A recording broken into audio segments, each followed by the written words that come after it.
Growing up in Colorado Springs was hanging out at the mall for hours, buying honey sticks from the neighbor down the street on your way home from school, picnics at North Cheyenne Canyon Park with the whole family, taking off your shoes and socks and running through the creek exploring nature. It was the purest feeling. It's no wonder why thousands of people are flocking to visit and move here. But even though life here is full of incredible moments, it's not always that picture-perfect daydream. In fact, Colorado Springs has its fair share of challenges, just like any city. But if you're anything like me and you want to know all the challenges now to see if you can make this thing work, rather than years down the road and have to pick up and move again, then this video is for you. Today we're talking about 5 reasons Colorado Springs is not for you. My name is Iris and I make videos about Colorado Springs to help people relocate here. It's my specialty as a real estate agent and a local here. So whenever I vacation somewhere, I always want to know exactly where I'm going to be staying, what the area looks like, and what to expect once I get there.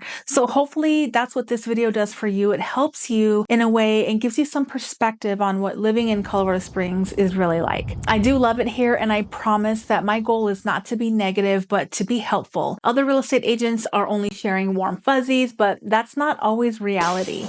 The first reason Colorado Springs is not for you is the most important to me. This is going to affect your lifestyle the most, and it's the housing situation. There has been explosive growth all over the country, but specifically here in Colorado Springs, our population has jumped a ton since the 1980s. Our city's population more than doubled between the 80s and 2020. We went from 215,000 people to 479,000 people by 2020, and that's a massive increase in just 40 years.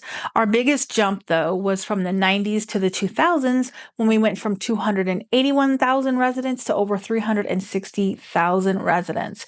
We had another growth spurt in 2009, and according to macro trends, we're projected to reach closer to 709,000 people. I have a full video on why this is all happening, so if you want to watch the full details, I'll link that below in the description and at the end of the video so you can watch it. But with all this growth comes all of the challenges. The median home price in Colorado Springs has skyrocketed. Even with the interest rates, even with Trump yapping, our prices are still really high.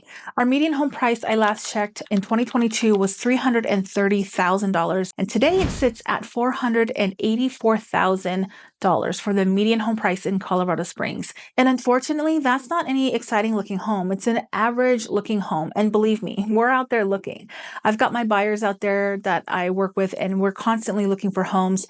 And a lot of the houses that you would think you could get for that $500K price range are just really outdated or not in the most desirable areas. So if you want something really nice in a highly rated school district, you're more likely to spend closer to $600,000. So this influx of people moving here has driven up housing demand, leading to increased home prices and concerns about affordability. We just can't build fast enough to meet the demand for everyone that's moving here. But if you're coming from a big city or a similar situation, and you're probably already used to these inflated prices, and you might just fit in. The second reason Colorado Springs is not for you is our political climate. You are going to see diversity when it comes to politics.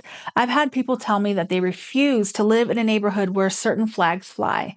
The thing is, you have one neighbor who agrees with you and another who doesn't. And it might be different on the outskirts, but inside of the city, you just have to decide for yourself if you're just going to get along with people. I feel like for the most part, all of my friends or the people that are in my circle, we all empathize with one another. And if I'm around people that don't feel that way, or they don't care, they want to say things that are completely inappropriate, you better believe that I'm not hanging around with those people anymore. The next reason that Colorado Springs is not for you is the traffic. And I'm not just talking about your average pain in the butt commute. CNBC recently came out with a top 10 cities list with the worst traffic, and we're not on it. So I guess it could be worse. But according to Stacker, almost half of our commute times were 15 to 30 minutes, which isn't terrible. Unless, of course, you ask a local that lives here.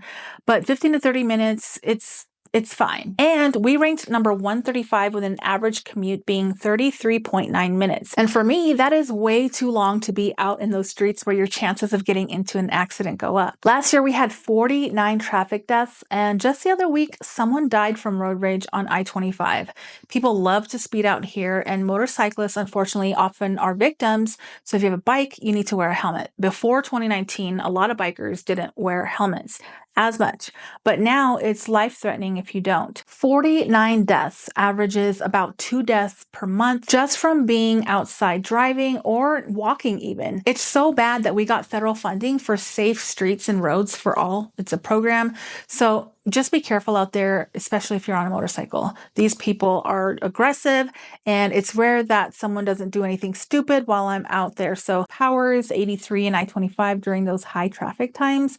Woodman and Highway 24 are a no-go for me between 7 and 9 a.m. and 4 to 6 p.m. But sometimes when you're driving through the city, you get to hit every red light in existence, and we have a ton of them. And sometimes you can sit there for 3 cycles. So it's kind of give and take. You're not going as fast on I-25, but there's a lot more traffic lights and slower speeds if you're going through the city. But again, you might be used to this lifestyle, especially if you're coming from California or the East Coast, and you'll appreciate our traffic. Arizona people and West Virginia relocators, you're going to find this to be very similar to where you live. At least that's what I've been told. The fourth reason Colorado Springs is not for you is not going to affect you as much throughout the entire year, but specifically in the summer. It ties in with the traffic situation when it comes to population and overcrowding, but it's not all year round, and that is our tourism. As if we're not already as packed during the off season, we get even more traffic in the summertime. This makes your drive time longer.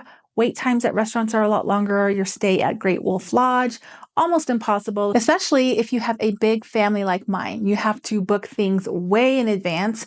And when we stayed at the Great Wolf Lodge, there were only like 2 rooms that would fit our whole family. So you really have to book like a year out. In some hotels, you have to get 2 different rooms just so you can all be together, one of those with the door in between. But you have to book things in advance like the zoo. You can't just wake up one day and go buy tickets and expect to have a fun day at the zoo like you would if you were in a smaller city or a smaller town.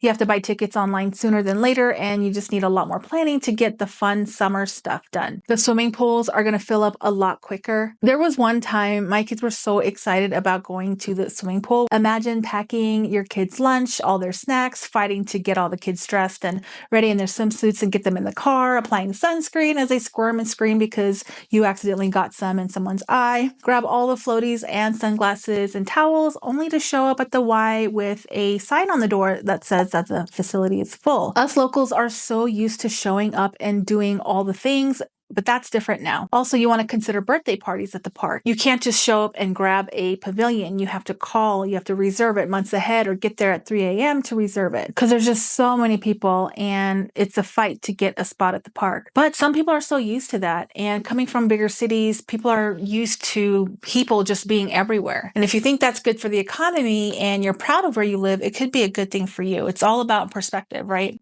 I think that it's super cool that 4 million people come here. They literally hop on a plane to visit Garden of the Gods every single year just to see something that I get to look at every day. It's pretty special. The fifth and final reason Colorado Springs is not for you, but before we get into it, I have a free relocation guide that you can download in the comments below.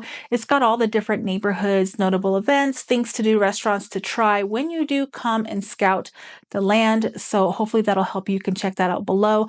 Also, if you know anyone that would benefit from these videos, please feel free to share this video with them. The last reason Colorado Springs is not for you is that it's so windy. If you're a local and you've been here a long time, can you please tell me if I'm crazy? It's gotten a lot windier than I ever remembered it to be. Those fun birthday parties can be ruined by the wind. You're trying to have a nice day at the park with your family, but it's like we're in Liberal, Kansas or something. The sun is out and it seems like it's a beautiful day, but the wind makes it so cold and less enjoyable. And the worst part is that this is fire danger when the wind comes. You've got dry heat, sun, and wind. It can be a bad combination if you're living in Colorado Springs. I feel like people often romanticize moving to another city, but I hope that this video helped you make a better decision for your future. If it did, please give it a like. But if you want to see why Colorado Springs is a great place to plant roots and raise a family, check out the video that's popping up next on the screen. And if you need help buying or selling real estate,